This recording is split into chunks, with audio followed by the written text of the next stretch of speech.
You've probably heard the news by now that the Writers Guild of America, or the WGA, have ended their strike after reaching a tentative deal with the major Hollywood studios. As of this record, members of the WGA are currently receiving ballots to vote for or against a deal brought forth by the major studios, which are represented by the AMPTP. WGA leaders have largely praised the deal presented as it meets all or most of their demands. However, SAG-AFTRA, the union representing actors, is still striking at press time. Debaser fully supports SAG-AFTRA in their continuing efforts to improve compensation for actors, and we will continue to not cover struck work until their strike is also over. AMPTP, do the right thing. You gotta kick it off with a killer to grab attention. Then you gotta take it up a notch. The Matrix is everywhere. It is all around us. Who are you? I'm Shiva, the god of death. Cells. Interlinked. It's like people only do things because they get paid. And that's just really sad.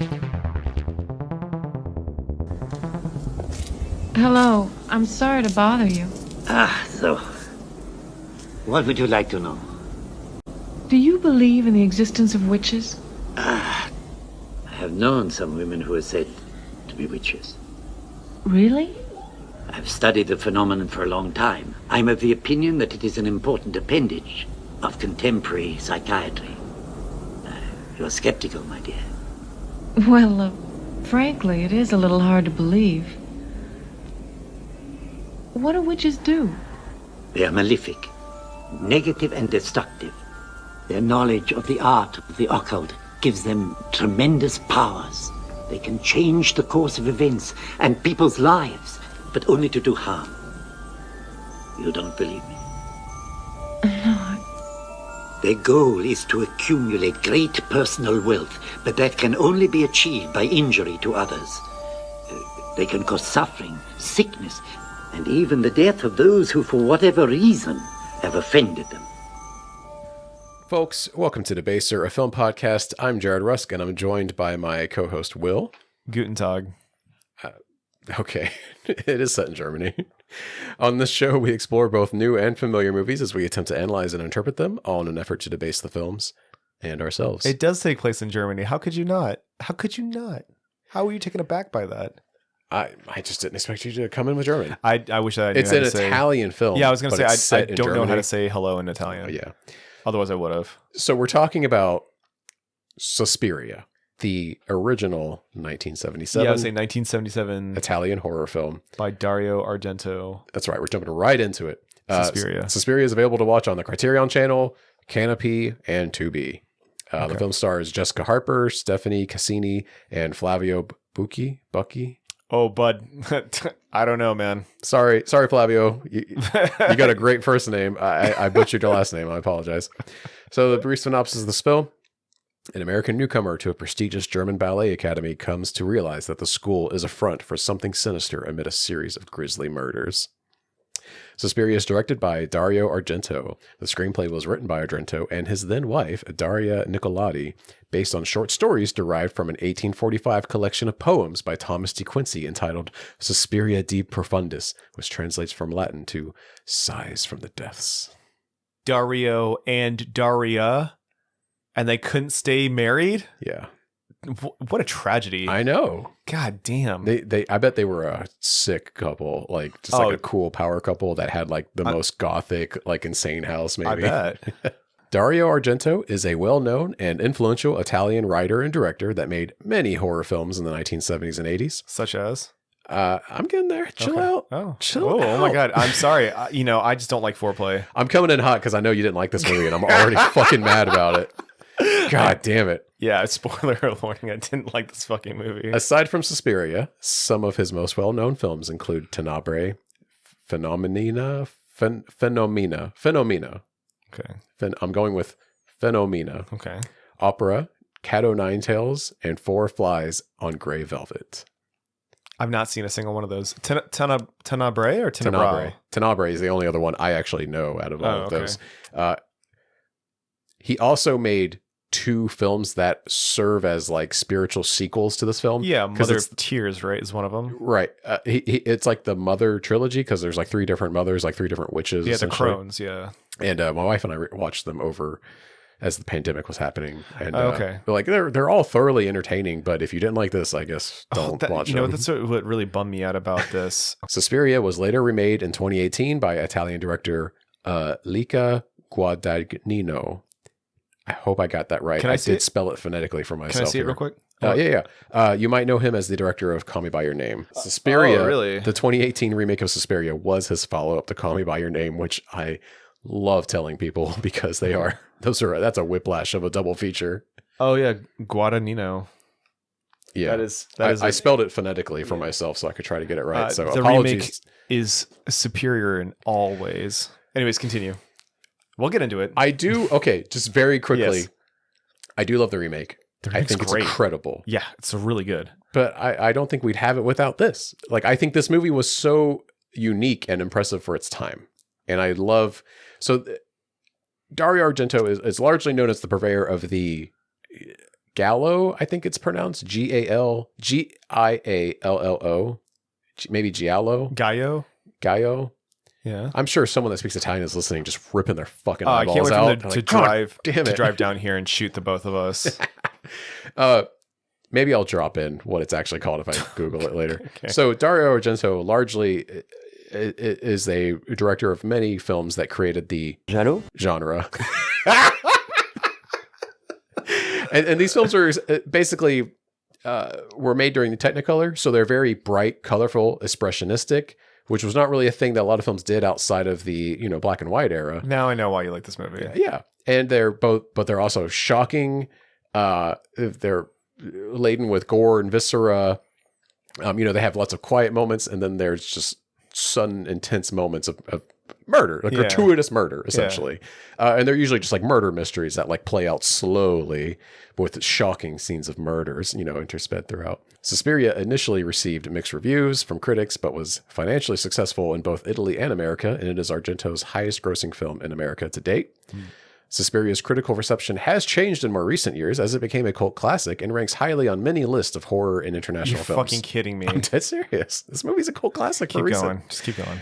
Writing for AllMovie, Jason Buchanan describes Suspiria as one of the most striking assaults on the senses ever to be committed to celluloid. Oh, I agree with that wholeheartedly, but not for the reason you think.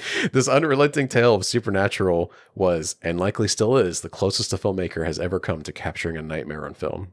Yep, I agree. Yeah, you're right about that. Many of the actors in this film spoke different languages and did not have a common language, which was not considered a problem, as all of the dialogue was always intended to be dubbed over later.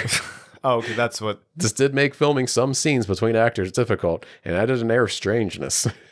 Yeah. There were literally scenes where, like if an actor didn't have a common language between the actors, like a PA would have to lay on the ground and tap them on the leg when it was their turn to speak. Are you fucking serious? Yeah. Oh my God. This film is meant to resemble an acid trip with its expressionistic fairy tale aesthetic, and the 19th century poems the story is based on were the fantastical daydreams of an opium addict. The guy that wrote the poems that this is based on was like a Lewis Carroll from basically. Like the 1840s, you said? 1890s, I think. Oh, gotcha. Yeah. The soundtrack, composed by Goblin, fucking rules. No, actually, so hold on. There was one of the two tracks that plays throughout the film, like constantly, has a bass line from fucking Footloose. Oh, Footloose? Dude, what? I'm dead. Watch it again. Yes. There's that exact fucking sound. I'm gonna listen to it now. Rewatch it, and you'll hear it. Like I told him, because Haley came in at the tail end of the movie, and I turned to her, I was like, I don't like this movie. Do you think the composer for Footloose was like, I'm gonna sample these fucking Goblin? That's probably what it was. But but I was like, listen to this. Do you not hear Footloose? And she's like, yeah, I kind of do. It's so funny. The soundtrack, composed by Goblin, was completed before filming began. Director Argento would blast the soundtrack from speakers during filming to unnerve the actors. Goblin composed many film scores in the 1970s and 80s, and they have had a resurgence in the last 10 years or so. Really? Yes. They fucking rule. I love the soundtrack. If you own this soundtrack on vinyl, I want to be your best friend. Oh, fuck, dude. It is such a good soundtrack. You at least have to say that. No, I don't like Footloose, dude. The other song that played though was the other song that played was good. I enjoyed the other song. Kenny Loggins is also a good musical. I don't care. Okay. I'm going to jump to the summary. You're getting so mad. I love it. I am. I've never been this mad on pod. Susie Banyan, a young American ballet student, arrives in Germany to attend a prestigious dance school. She witnesses a young woman, Pat, fleeing the school, who is later brutally murdered. The next day, Susie returns to school and is introduced to the faculty and students, who are a mix of European and American. Strange occurrences take place in the school, and Susie is unnerved by some of the faculty. Susie's dorm mate, Sarah, tells Susie of her suspicions about a possible connection to the mounting deaths of people associated with the dance academy. Later that night, Sarah is led into a trap of razor wire and stabbed to death. Susie investigates Sarah's death and meets with a professor of the occult who explains that her dance school was founded in the 1800s by Helena Marcos, a woman believed by many at the time to be a witch.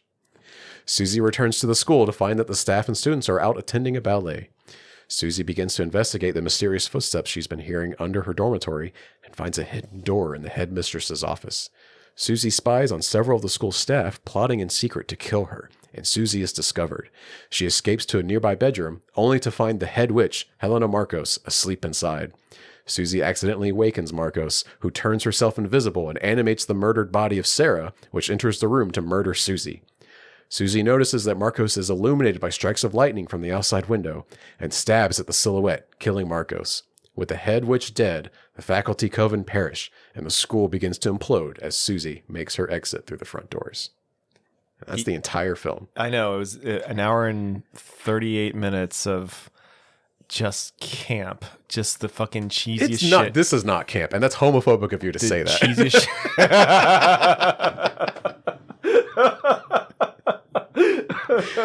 We will do a camp movie. My fucking God. This dude. is not camp. This is okay. I say furiously flinging my finger around. Oh my God.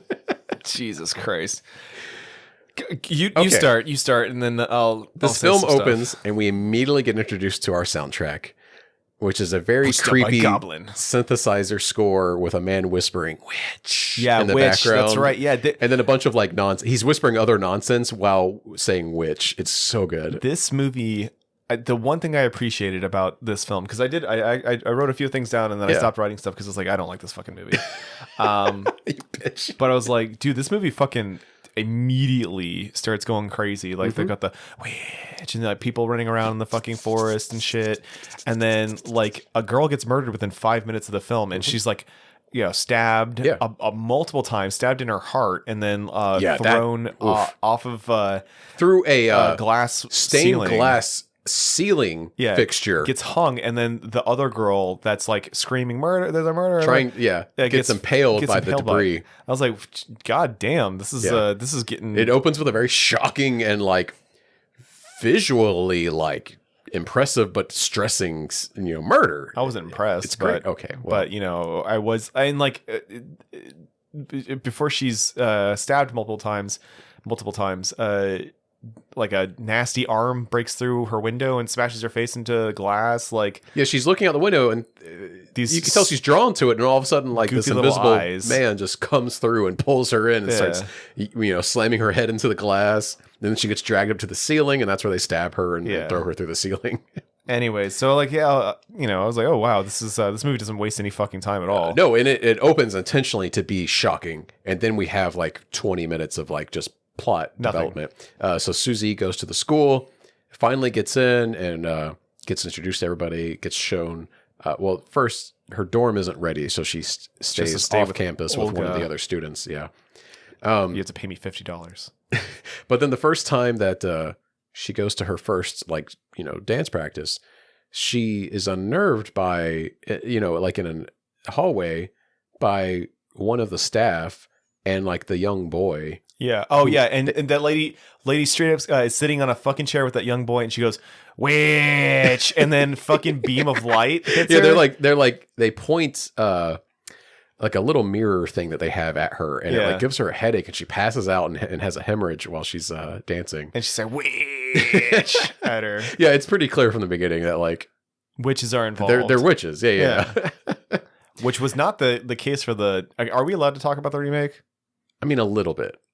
I don't want to prohibit us from talking about it, but it is technically struck work because it's an Amazon film. I gotcha. Yeah, so I don't want to drive people to it. You know what I mean? But like, hey, maybe pirate it. Pirate it. No, Amazon. it's definitely worth fucking watching Pirate It. It's a good movie, but fuck Amazon. Yeah, fuck Amazon can eat shit, but if you go download it or go to your library and like rent it. There you go. Because I bet you can find a DVD or something at your library. Yeah. But like, so the that's, I don't know. Maybe that's what I didn't like about this film is like it's completely unsubtle at all, and I'd never seen this film. Oh, it's not supposed to be subtle. Okay, but hold on. Yeah, this is the thing, right? So I saw the remake first. Yeah, I saw it not too long ago. I was going to ask, do you think that colored how you viewed this film? There's a good possibility. That's the thing is like I was making a comparison. I understand that like there had to be something with this film in order for it to receive a remake and whatnot, but it feels like the remake is leaps and bounds better than the original because it has subtlety. It has, I don't know, it doesn't just like, okay, it's more of a modern Hollywood film too. To bring back gay culture, and so I can call you a homophobe, is something that is said. That's why we made this podcast. To just call each other homophobes. Basically, what happens oftentimes on RuPaul's Drag Race, whenever they have to do like a singing challenge or a dance challenge, there has to be peaks and valleys. You can't start at 100 and keep that a consistent thing and make it interesting. This movie, right out the gates, starts at 100 with this crazy double murder and stuff, and then it doesn't go back to that. Like the rest of the kills are pretty boring or almost hilarious in a way. Like the blind guy that gets eaten by his dog, very boring, and it was just a dude who had his hand in a fucking puppet. I love that. No, it's stupid. It sucks. It's not good. And like, I understand it's the 70s. I understand it's a limited budget. I get it. And I understand it's an Italian director. We all know how great Italian directors are. Case in point, Troll 2. That's also Italian director. Oh, I didn't. You didn't know that. Wow, you're just being like Italianist. Are you calling me a racist against Italian Italians? Discrimination? Yeah. Sure. Anyways, I'm sorry, but there seems to be Sergio Leone. There's a certain who? Sergio Leone. Who? What did he do? Oh, he did like he's a pedophile, isn't he? The spaghetti westerns. What? Oh wait, no. I'm sorry, I got him mixed up with the guy who did Leon the Professional. That's a French director. Oh, Luc, that's my bad. Luc Besson. Sorry. Whoa. Also, I don't know if I would ever accuse him of being. I don't know, man. It's implied that Leon might be a pedophile in that movie, but I'm pretty sure that Leon's deleted scene with Natalie Portman. Anyways, anyway, we can't get into that. Anyways, sorry, Sergio De Will Leon was being fascistic. Fascistic? Oh, okay. No, what's the word when you're like facetious? I can't pronounce that word It's to save my life. But it was really funny. That was all. I'm not leaving that in. No, keep it in. It's funny as fuck. Anyways, we should make a super cut of the show where Jared fucks up words. And well, if we get enough fans, they'll do it for you. Anyways, Sergio Leone, I've never seen Fistful of Dollars or The Good, the Bad, or any of that. The Fistful trilogy. Yeah, I've never seen any of those. Maybe we'll do it. So yeah, no, I would love to. I like some of the modern westerns. There's no reason why I wouldn't like older ones. But regardless, it's this movie just to me felt like it was old B horror movie. I didn't like the Technicolor, how all the colors were punched up. I didn't like the fake blood, because like the blood that like while I was watching this and these people were bleeding out their mouths and all this other shit, it made me think about the same blood that what's his name uses, Tim Burton. In any of his films where somebody gets cut or stabbed, it's always the same mixture, and it's this bright It's also red. a German expressionistic influence director. Is it? And that's what this film is largely pulling its aesthetic from. I didn't realize that. So that was a great connection you made that without realizing it. Oh, look at that. Yeah. I didn't take film class. Anyways. No, but you subconsciously knew that there were connections there. Exactly. So, but so like that, and God, when when Sarah falls into the wire thing, that whole scene was so long, drawn out, and fucking boring. It does go on a little too long. That by the time she lands in the razor wire, I'm laughing because it's so stupid and so like contrived. I'm sorry for being negative here, but like, damn, she has let it out. I appreciate it. Yeah, like to explain the sequence, Sarah realizes she's being chased. She runs into a room, locks a door with like a hinge lock, and the person who's chasing after her has like a butter spreader, and is attempting to unlock the lock, and it goes. She watches it happen basically in slow motion. It goes on for like 5 fucking minutes. She has enough time to stack a bunch of suitcases on top of each other to climb out of a window and make a jump just to accidentally land in a bunch of razor wire that just happened to be there and fucking flail around for 3 minutes. Like, it's stupid. It's dumb. And then, we get the climax of the movie, and I'm poisoned because I've seen the remake, and I'm thinking, oh, Mrs. Tanner, the director of the dance studio, is the main witch, because Mater Tenebra is the main witch. Spoilers. Well, it's too late now. You can cut it out. But anyways, so I thought that she was the main witch, but it turns out it's somebody else. But it's not even that person. It's a completely different one, Helena Marcos. I might need to cut this out, but isn't that the misdirect in the remake too? Because you think it's the creepy old thing, but it's not. Yeah, that's right. Yeah, there's the remake decides to differ. In certain areas. I mean, obviously, like, the movie doesn't even start off with these crazy-ass murders. It's more suspenseful. It's a slow build. What does Suspiria mean in... Sighs or whispers. Sighs or whispers. Yes, in Latin. So the entire... It's taken from the title of the poems that this guy would write. You just wrote. You just said it, but like, I didn't know which one of those words was the Suspiria part. I forget what the word for deaths is, but Suspiria means sighs or whispers. Gotcha. Okay, because when I look at the title, makes me think witch on the soundtrack. Yeah. When I look at the title, I think suspense or suspicion. Right. That's what it evokes, the title. Yes. It's wonderful. I love the name of this movie. Yeah, the it's name of the so movie is great. good. Yeah, exactly. But like, where this original movie has none of that, because I don't know, it's pretty early on. It's fucking witches. Yeah. The other movie doesn't. It is suspenseful. Does give you a suspicion towards every single character that isn't Dakota Johnson. But anyways. The one thing I appreciated about the end of this film was that it ended. Just kidding.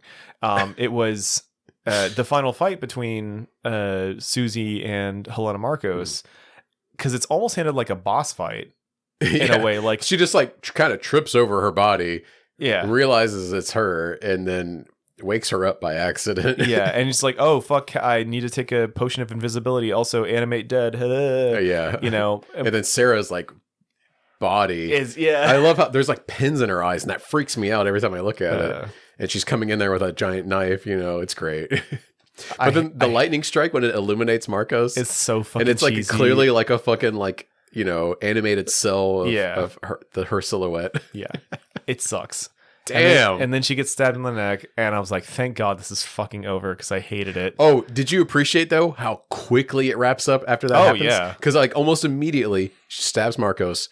Everybody starts dying. Yep. The building starts falling apart. She just walks out, and then credits immediately start Yep. rolling. Yeah, I was like, oh hell yeah, this is awesome. You could tell they ran out of money right then. There. Yeah.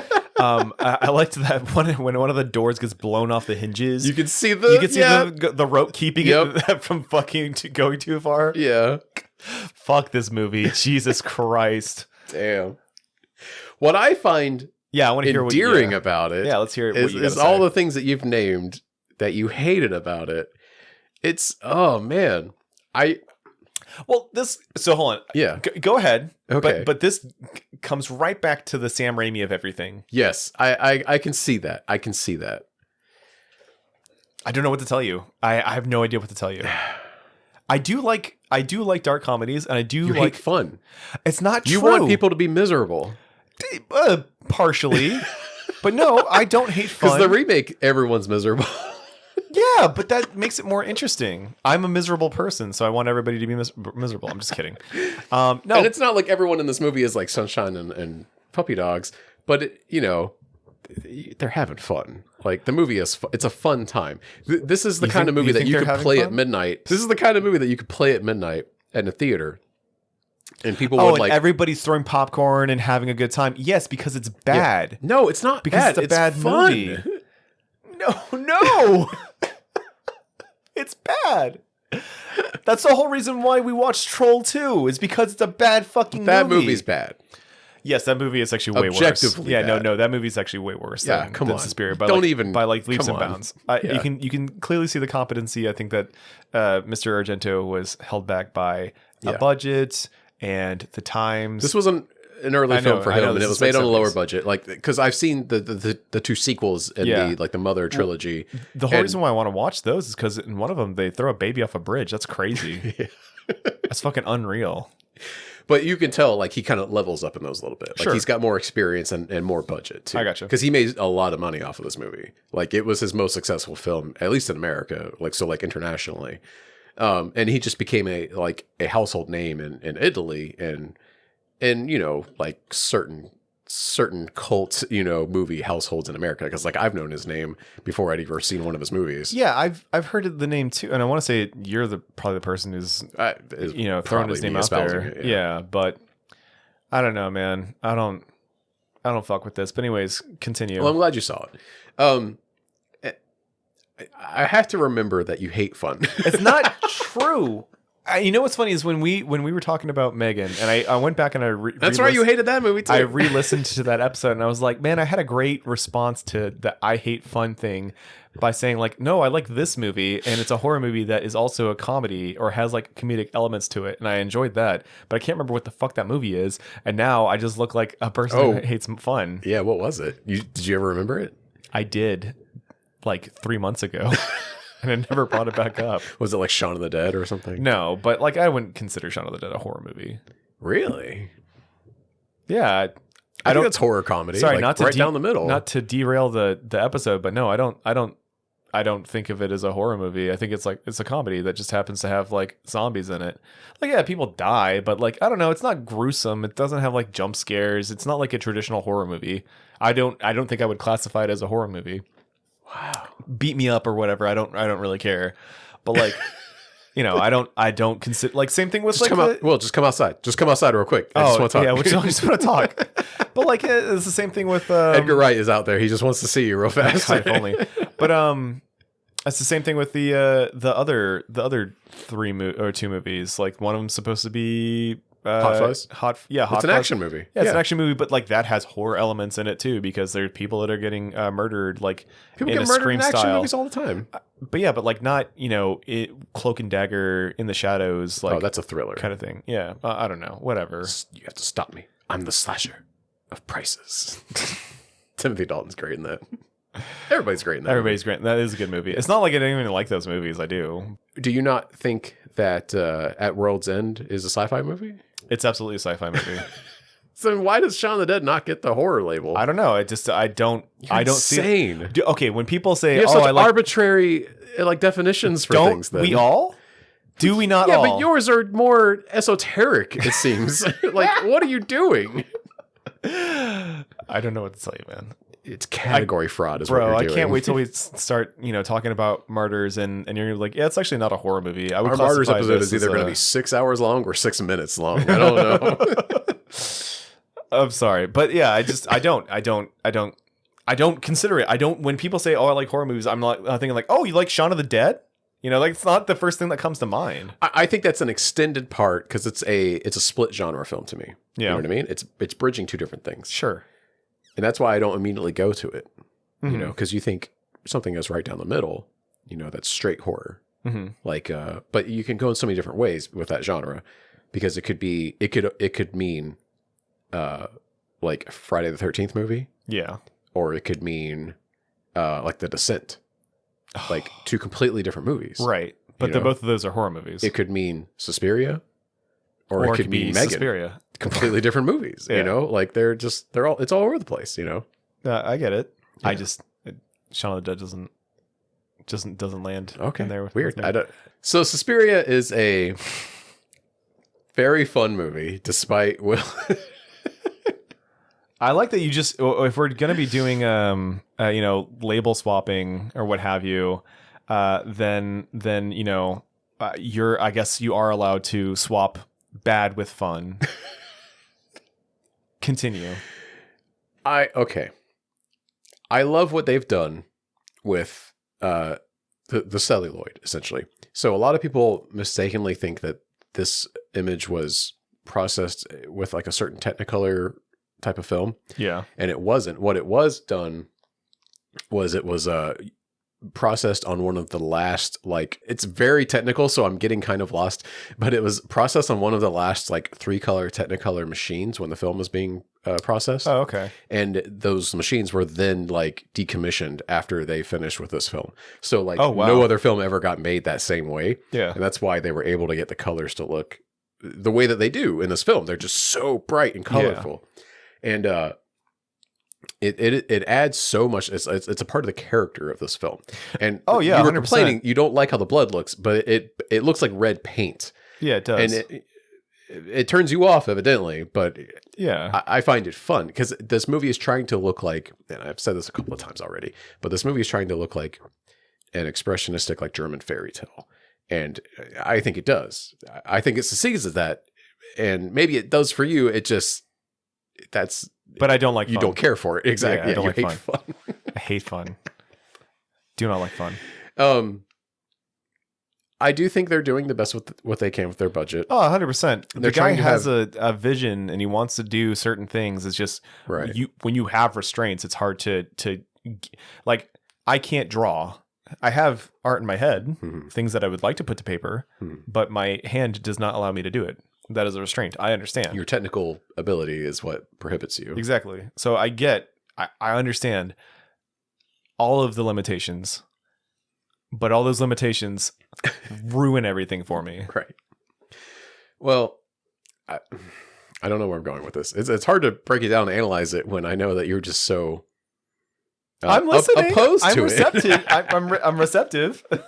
So the soundtrack didn't do anything for you either? No, because I kept hearing Footloose. I'm dead serious. So funny. One of the two songs had the riff to it.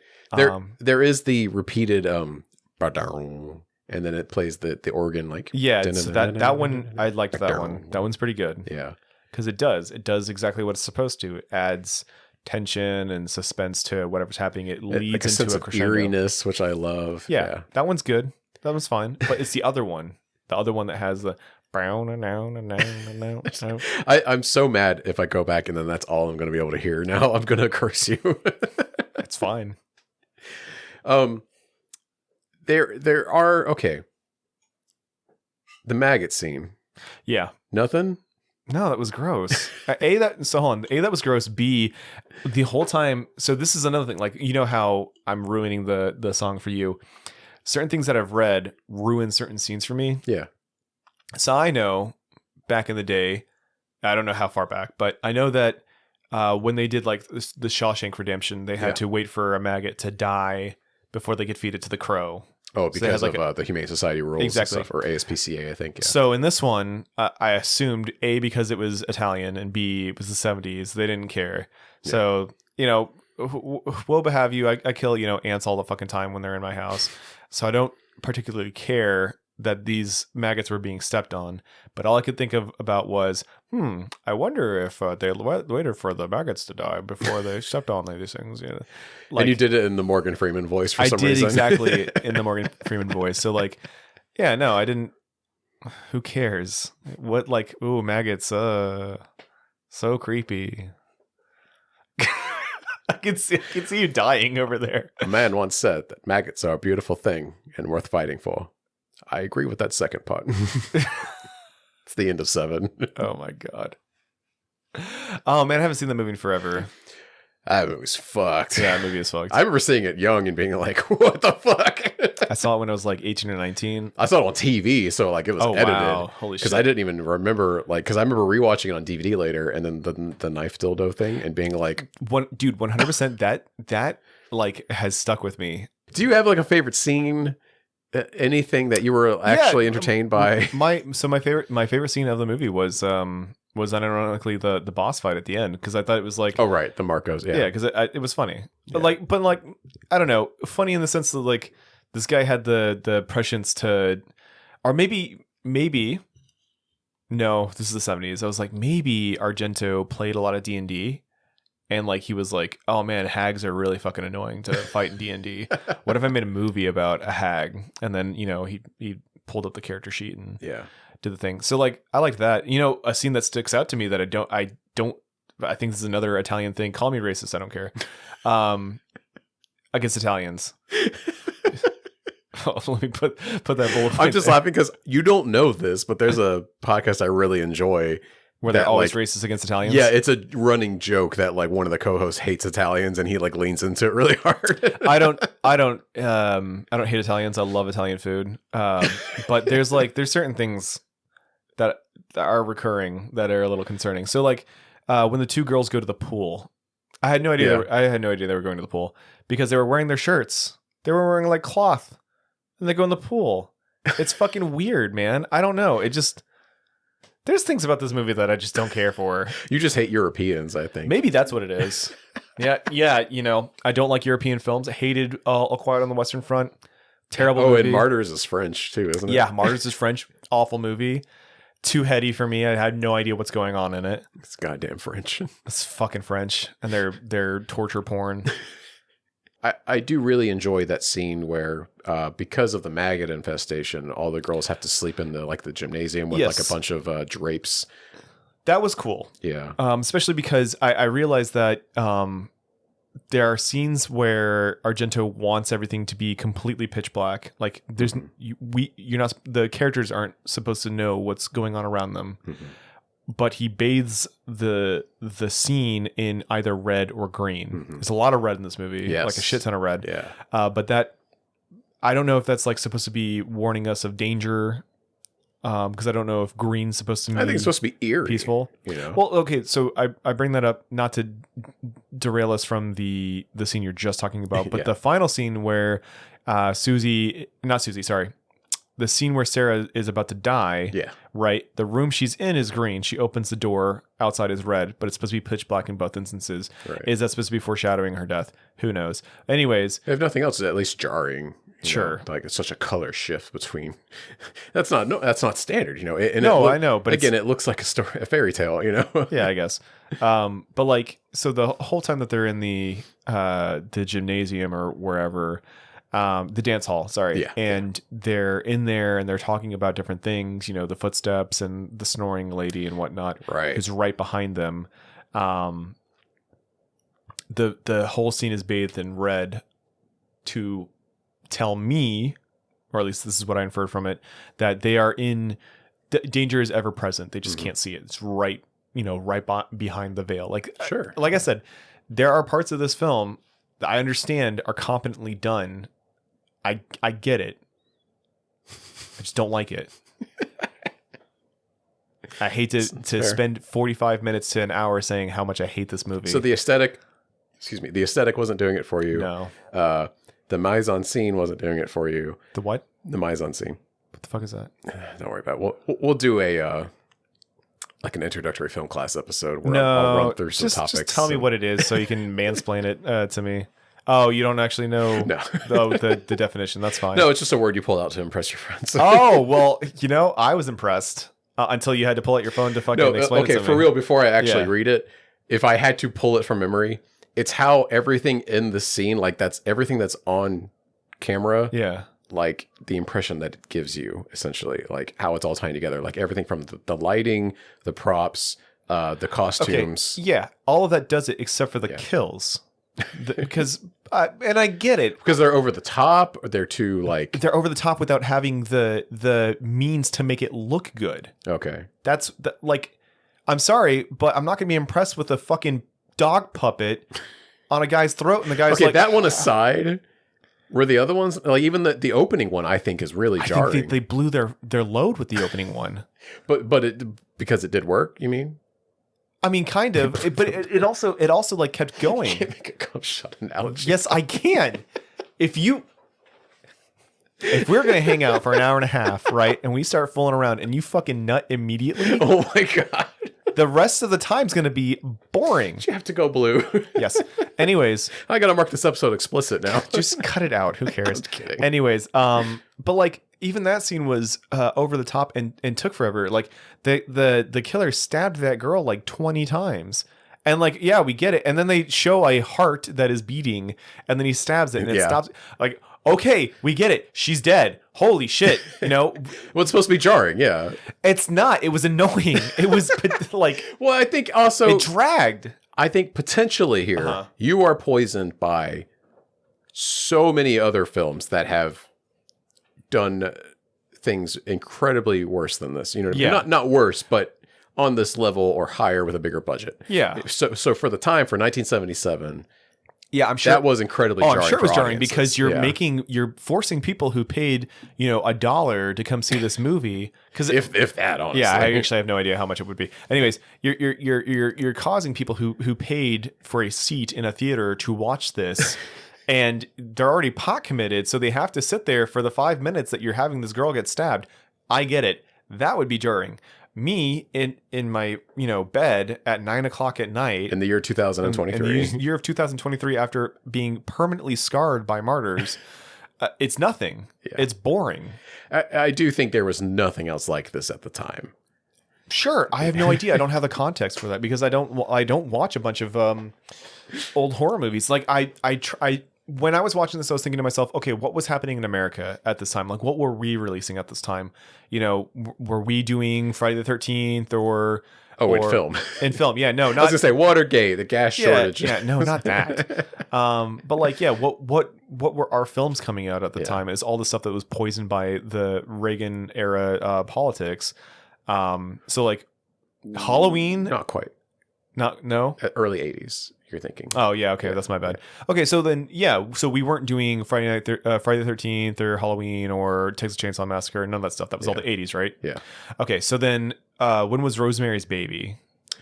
Oh, that was the 70s, wasn't it? I think that was actually around this time. Yeah. Okay, so to take that, right? Because I've seen Rosemary's Baby, and 68. I liked Rosemary's Baby. Yeah. I will complain that it was too long and had a lot of boring stuff in it, but that was to build the suspense of the end where the kid is the Antichrist. Yeah.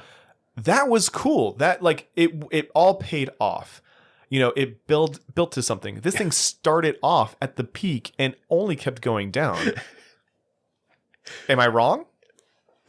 Okay. I'm reminded of a comedic film podcast I listen to. Okay. And it's called Scott Hasn't Seen.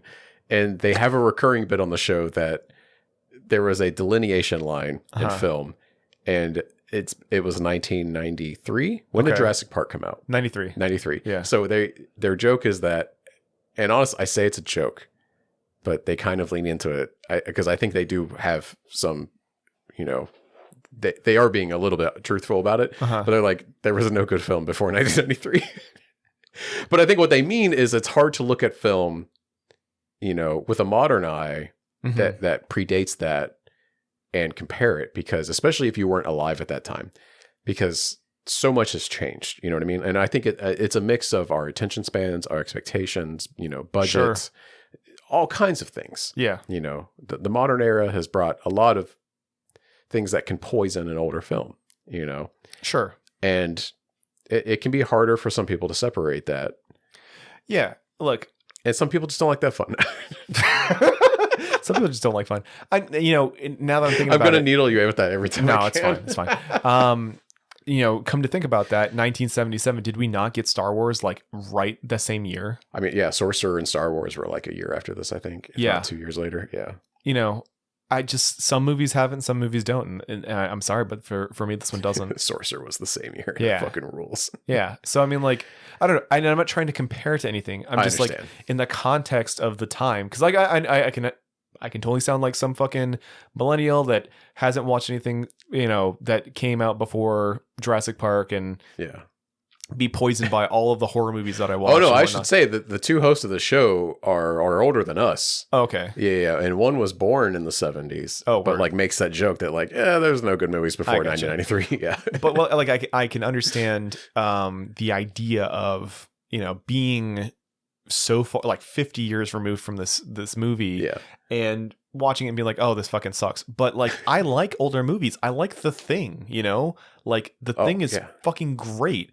I think it was like 9 years after this, so it wasn't like a huge jump. Yeah. I know. And so but it was American too, and I wonder if the Europeanness of it is kind of what threw you a little bit too? Don't think so, because I like European movies. I like French New Wave horror movies, you know? But those are much more modern. Sure. Because those films have been influenced by Hollywood movies way more so than like Italian 70s cinema. Sure. You know what I mean?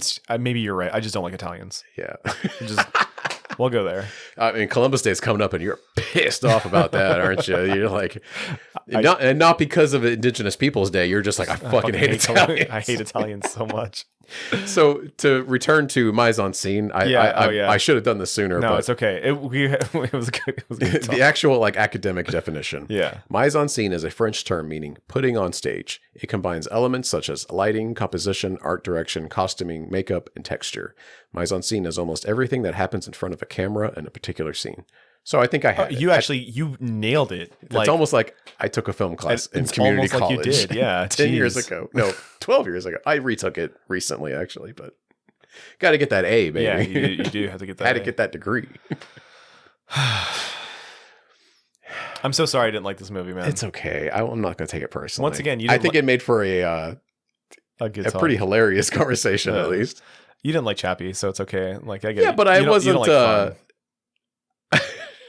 Who does? Nobody does. Nobody likes fun. I know you at least you did some extra reading and whatnot. You could see the competency, which I'm giving the same credentials to this guy. It's not like it's bad. I will say this. Yeah. I knew about this film for a long time, and then like my wife and I watched it and had a great time, and we're like, oh, what a fun like weird 70s like Italian horror movie. Yeah. And then that remake came out. And I remember thinking, oh, that's interesting. They remade that. I wonder if it's any good. And I remember seeing that like Tilda Swinton and Dakota Fanning are in it. And I was like, oh, that's Dakota Johnson. Excuse me. And I was like, oh, those are names. Those are like real actors. Like, yeah. That's great. And we checked it out. And I was not prepared. For how good it was. For that movie. No, just for that movie. Period. Yeah, I gotcha. Because, man, I don't want to spoil it. Like, I want people to seek it out. Yeah. Because even if you know this movie, you don't know. You're still not quite ready. No, it's so excellent. I think that's like honestly, that's part of the reason why I'm so hard on this film is because like I think so. The remake is I think that's a big part of it. So but fucking good. I realized too that like, you know, I almost made the joke again. I gotta stop. That I don't like fun? No. Yeah, that's what I was jokingly going to say. Yeah, but you should have. I do think it is like I think we'll know the further we get in this show. Yeah. Not this episode, but like this podcast in general. Yeah. Like the more like older and obscure movies I bring to the table, the more likely I'm going to hate them. Yes. And I'm going to have to keep this in mind. I'm trying to think. So Heat came out in the 90s, right? 95. Okay. And that was like a big risk because, you know, the 90s, nothing good happened in the 90s either. No. 93 is the line of delineation, I know. And we're adopting that. Just making a joke. So Heat is right in there. But what was it? There was another old. Oh, so like Come and See was. In the I was going to ask because that was our most recent episode. Yeah, I didn't hate it, but it was long and it was trudging. But there were parts of it. But that movie's meant to be brutal too. Yeah, and it reminded me of a movie I had seen recently, which is All Quiet on the Western Front. So like, you know, I could find appreciation there. It's not that I hate old movies, but it is true.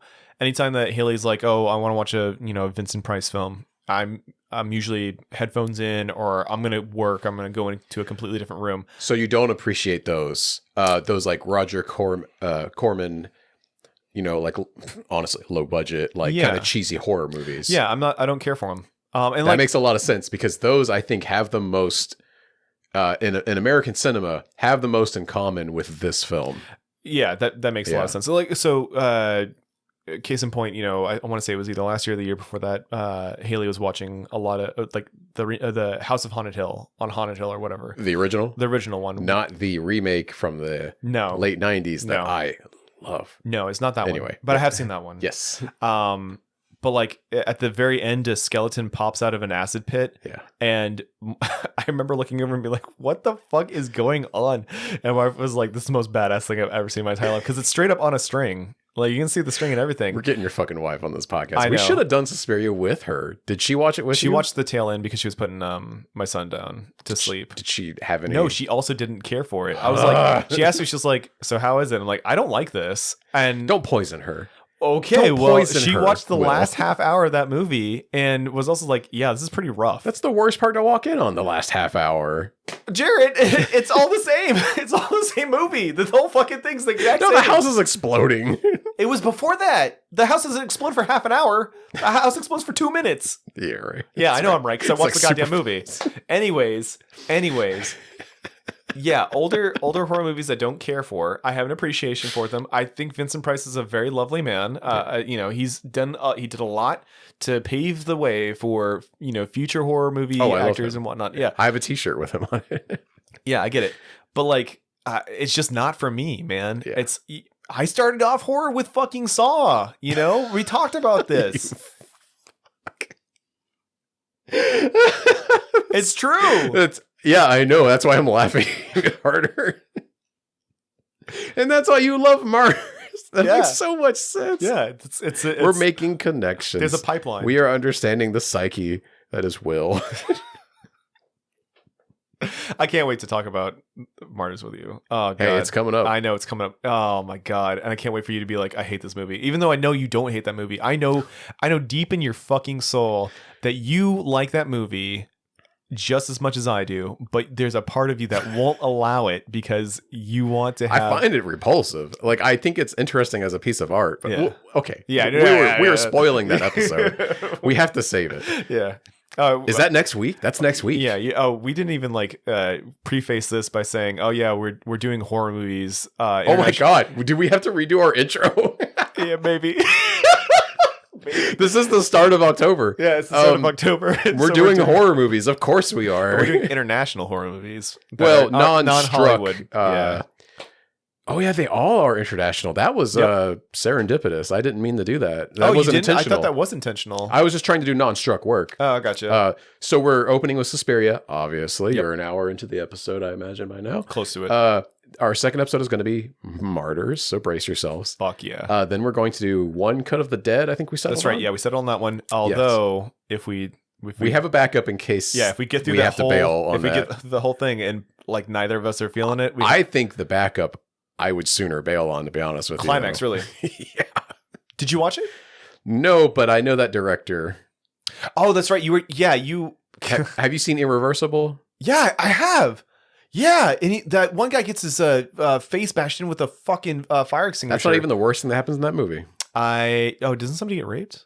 Yeah, Monica Bellucci. Yeah, that's in right. one of the most brutal rape scenes in a movie. Yeah, that's period. right. You know who showed me that movie? Haley.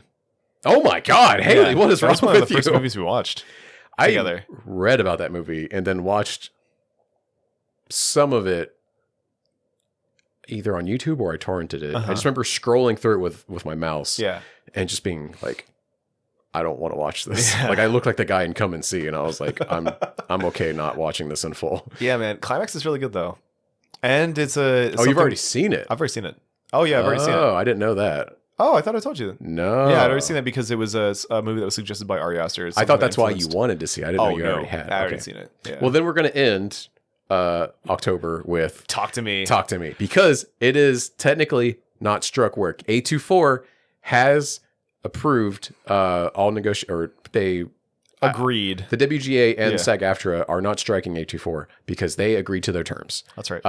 A24 did not hold out, and they are not being picketed by the unions because even though they are a small, low-budget indie production company, they were able to meet the terms or demands or what have you of both the Writers Guild of America and SAG-AFTRA. And they have a love for the art. I think that's the big thing. Well, I don't want to make this like a big, I don't want to suck off A24 too much. Well, let's do it, baby. But I think what it really shows is that, your Disney's, Universal's, Warner Brothers, all of these guys. I was going to name some, but they've all been folded into each other. And I'm like, oh, that's just owned by this guy now anyway. But all of these bigger studios, that part of the AMPTP that are holding out, it's not because of the money. They're just being greedy. Yeah. And they don't want to write off the AI. Yeah. they don't want to tie their hands behind their back about AI. Obviously, they want to be able to just go hog wild with AI, and the unions are like, absolutely not, because the fact that A24 agreed to it and that these bigger studios won't proves that it's not a financial issue. Yeah, they can afford it. Yeah, they clearly can afford it. 100%. But they're just holding out because they think they can win. So talk to me. So we're doing Talk to Me. It's fucking great. All that is to say. Yeah. You've already seen it. It will be my first time. I cannot wait to rewatch it. Right. Because it is so fucking good. I'm so excited. It takes a legitimate strike at some of my favorite horror movies. Oof. I remember seeing the trailer for it like, oh my God, like a year ago now? It was ages ago. Yeah. And I remember, I may have said this on the pod, so I apologize if I'm repeating myself, but I was like, I wish I could get in on this. I want to be like a producer on this film because it's going to make $1 billion. Yeah. I don't know if it's actually making a lot of money or not, but who cares? Well, I'm sure it's exceeded its budget. I'm sure. I think almost all A24 films usually do. Yeah. But especially this film. Except for Beau is Afraid. Oh my God, absolutely right. What a bummer. But yeah, that episode did pretty well. I was surprised. That's because nobody saw the movie. Yeah, and they just wanted to hear us talk about it. Probably. Yeah. I really do think that that is what it is. Yeah. You made a good point of like, well, we should stop covering stuff that is in the theaters right now because people want to go watch that. That's what I was thinking, and it's also going to be harder for us to like buy a movie ticket every week too. That was the other thing. Yeah, unless we start a Patreon or something. What are we gonna give him, Jared? What do we, an episode every week. I was like, I can't send him fucking my chicken scratch of shit that I've written down. We don't give them anything physical.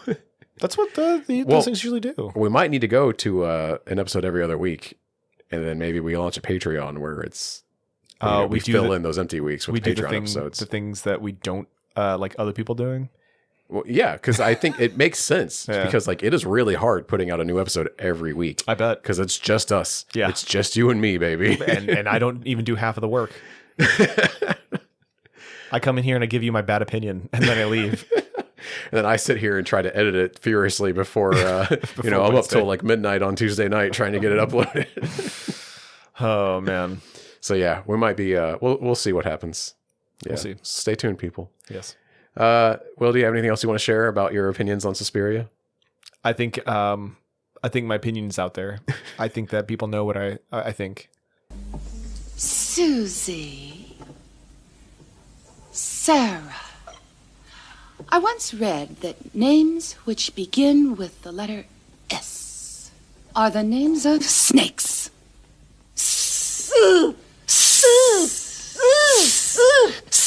Well, folks, thank you for listening. You can find our show on social media by searching for @DebaserPod. I'm Jared Rusk, and you can find me on Instagram @solid_slack. I got to update this. Will, where can people find you? And do you have anything to plug today? As always, you can find me at pocket_infinity on Instagram. I think that by the time this comes out, the very next week, we'll have the US Open for Tampa. Oh, the Games Workshop's big Florida GT is going to be in Tampa the weekend after this one. I get to play in it, which is like very exciting. This is October 4th is when people are hearing this. Yeah, so October 11th. Okay, perfect. Will be that Wednesday. So yeah, the 13th is when it starts. That'll be our Martyrs episode drop date too. Hell yeah! Oh, hell yeah! I won't be able to promote it like very well, like type of because I'll have to do it with my hands. Oh no! Because I'll be working the event. Yeah, yeah, that's gonna kill you. I know. You'll have to just do it Thursday. Yeah, whenever I'm like, I get to play in the event, but I have to set up Wednesday and Thursday. Yeah, and then I have to break down Sunday and Monday. Yeah. But yeah, the whole week's gonna fucking rule. I'm so excited. If I got you like a lanyard or something that said like Debaser podcast, like could you like advertise that while you're working? Yeah. Like, hey, listen to my podcast. Oh, actually, a bunch of my or some of my coworkers do. When I was at Nova, one of my coworkers was like, the only show I listen to is Debaser. I was like, Brian, thank you so much. Oh, that's beautiful. So nice. A couple of my friends listen, which is really nice. So those 40 or 50 downloads are coming from somewhere, man. I know.